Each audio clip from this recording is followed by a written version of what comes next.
It's a heads up tonight for millions of Americans with their heads down, from teenagers in junior high to traders on Wall Street. Think about your body position for a second. You're hunched forward in a flexed position. It puts extra pressure on the discs in the neck. And when you're hunched over at a 60-degree angle looking at a mobile device, pressure on discs, pressure on nerves, and a lot of that pain.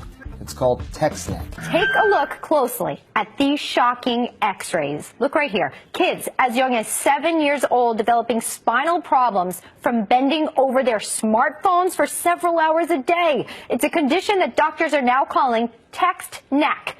The human head weighs about 10 pounds to 12 pounds. Bending it apparently can raise that to the equivalent of 60 pounds on the weight of your neck. For a 7-year-old, that's like carrying around another 7-year-old on his neck. So text necks can cause muscle strain, pinched nerves, herniated discs, headache, anxiety, depression, and even heart rate and blood pressure are affected. So what can we do to prevent this condition in our kids and ourselves? Here with some important tips, Dr. Kelly Starrett, a physical therapy and co-founder of Mobility WOD, author of The Supple Leopard, joins us now at Fox & Friends. Okay, Dr. Kelly Starrett, what are we going to do about text neck? The x-ray, the proof is in it. Well, good morning. Well, I'll tell you what, this isn't new news. Your mom has been saying sit up since you were a little kid. The idea, though, is that we don't have a basic set of software to run this mechanical hardware. People are doing this, have been in these positions for a long time. The problem is now this x-ray has literally given us Superman vision, and people are freaking out a little bit. Well, so, I can't get this visual out of my head that you put forward in some research. Is that the equivalent of a 7-year-old hanging from a 7-year-old's neck? That's the weight that's on their neck. Obviously, when we see this, every angle that you're looking down creates more weight added to the neck. So what do we do to correct this? You say use the 3-hand rule. What does that mean?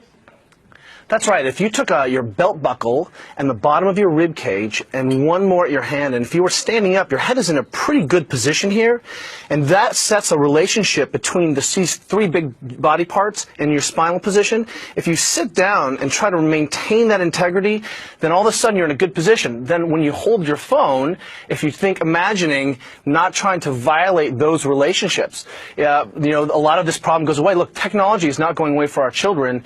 The Kaiser Family Foundation said that kids are spending between 8 and 18 are spending about 7.5 hours a day. We're not going to get technology out. What we have to do is remind our kids that, hey, if you're in this position where the hands are coming together on any one of these landmarks, then what we need to do is remind our kids to get back up.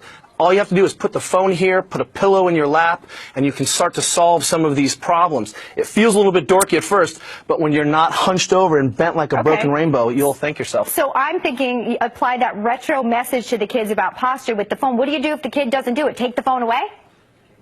Well, I have 2 daughters, and we're not tech agnostic at our house.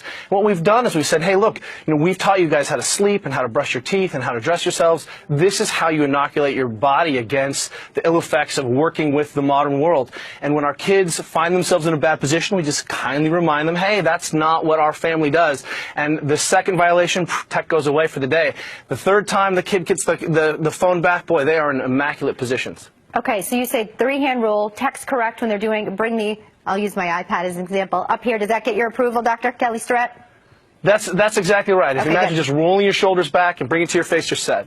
All right, so I was a little off indeed. I'll work on this so I don't get text neck. That x-ray scared the daylights out of me. Dr. Kelly Starrett, thank you for your tips today to keep our kids safe and us as